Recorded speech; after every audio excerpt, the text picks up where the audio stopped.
Are you surprised? Different subject. Are you surprised at how little you are allowed to do, or you're operating about stuff on the field as opposed to off the field as a head coach? Yeah, it's a balancing act right now. Obviously during the springtime, I think you're spread a little bit more thin, just in terms of donor outreach. Especially being a first-time head coach, just getting to know the community. But once the season starts, I'm it's be all football all the time. So looking forward to that for sure. To touch on that, what do you feel like has been the most surprising part about being a head coach so far at Purdue? The thing that I've obviously wanted to be a head coach for a long time, and my mentors and the guys that I've worked for have all known that, so they've poured into me just different tidbits of advice and information. But the one thing that nobody really talks about is just like the lack of anonymity, right, and being recognized. And so you'll go to a place like West Lafayette, who's got a passionate fan base, really care about their sports and embrace you if you're a part of their athletics program. So you get easily recognized, and that has been the biggest adjustment. Is just like you walk into a restaurant or a public setting and people recognize who you are. Because for me, I'm the same guy I was before I signed a piece of paper that made me the head coach.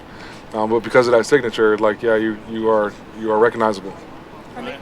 From becoming head coach, this is a little funny one, have you thought about the IU-Purdue rivalry at all? Have you had any conversations about that? Absolutely. We don't wear red in the building. I'm not buying red clothes. That's what is beautiful about collegiate sports is you have tradition and long-standing rivalries, and it's a trophy game and all the things that go into it. So being an in-state rival as well in the same conference it's a making for a good story and one that is passionate within the fan base. How important do you think it was to that rivalry is, I guess, permanently protected, even as some of these the two plays will kind of phase in and out, but that one is going to stay in the new schedule?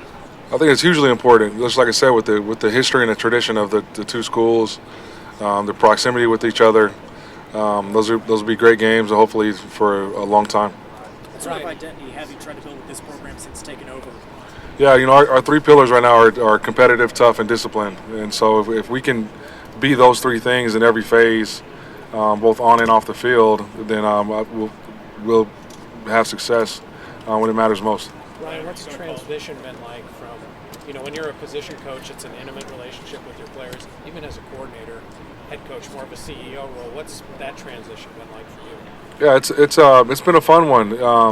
Obviously, your view is a lot broader. You're not just focusing, like you said, on your position group or your side of the ball as a coordinator. Now you're the lens you're looking at it from is a lot wider. But it's also been fun for me because now I'm not just really diving into relationships with 12 guys if I'm a position coach or 40-some guys if I'm a coordinator. The entire locker room, those are my guys, and so I'm working tirelessly to develop individual relationships with each one of them. And that is the part about this profession that I enjoy most, is just the relationship aspect of it. So for my job and my role now to have a broader scope has been fun. Ryan, will you call defenses, or will Kevin? Kevin is our defensive coordinator, so he'll call the plays. In order for me to do my job at the most efficient and effective way I possibly can, I can't micromanage. I got to delegate responsibilities, and Kevin's going to do a great job. I was awarded the platform to be a coordinator and run that side of the ball and ultimately result in this opportunity.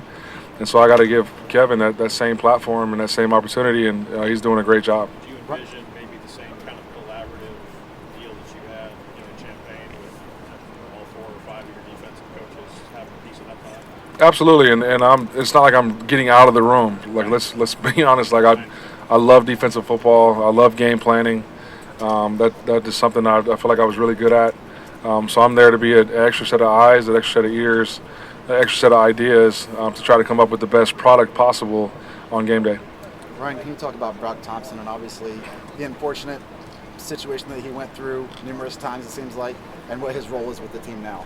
Yeah, so Brock and I have gotten really close since my hiring in December. Obviously, he's dealt with a lot of adversity from a injury and a health standpoint. He loves the game, and so I wanted to make sure that he could stay around the game, and he's charismatic.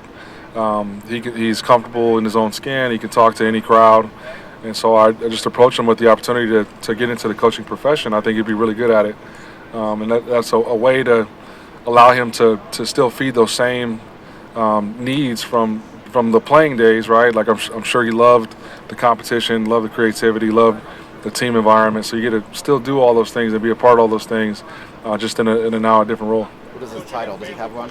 He's a student assistant right now. Family question for you. What's family mean to you? I saw you at Purdue, on basketball there with your wife and kids. Yeah. Your dad was obviously involved in sports. What does that mean to you?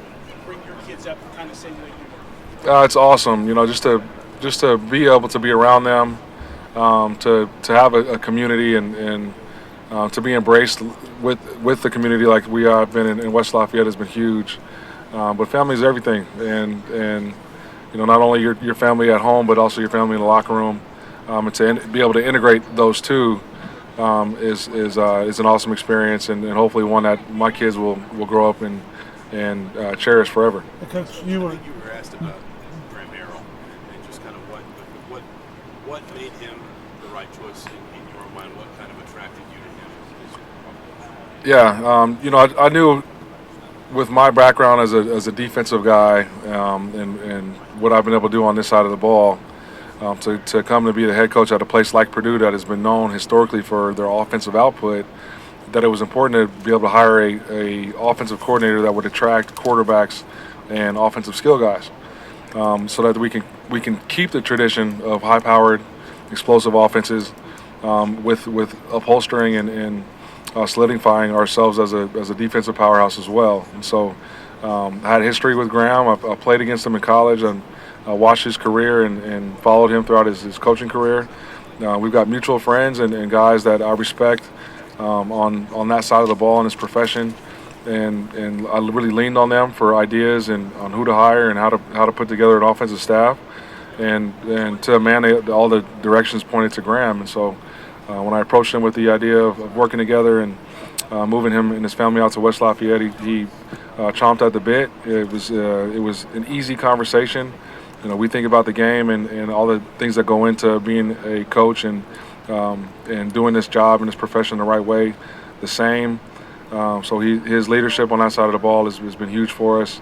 And as a result, we got Hudson Card and a countless number of other transfers and to come into our program on that side of the ball, and we're also able to retain some of our better players from entering the portal at Purdue. And so it's been a great marriage, so to speak.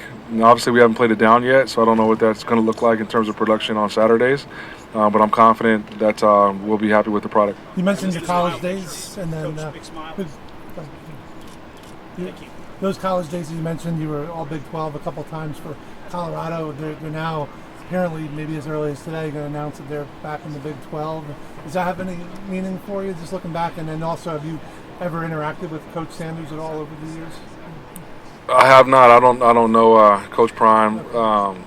I was a huge fan growing up. You know what I mean? Like, obviously, if you played football, you were a Coach Prime fan. Just the way he operated, the swagger he had, all that he still has. And so I'm wishing them nothing but the best. But in terms of am I thinking about what they're doing? Absolutely not. My home is in West Lafayette. I couldn't be more excited about being the head coach here for a long time. Obviously, wish my alma mater nothing but the best, and I think the move back to the Big 12 would be a good one. I don't know why they left in the first place, but wish them nothing but success, like I said. But my focus is solely in West Lafayette.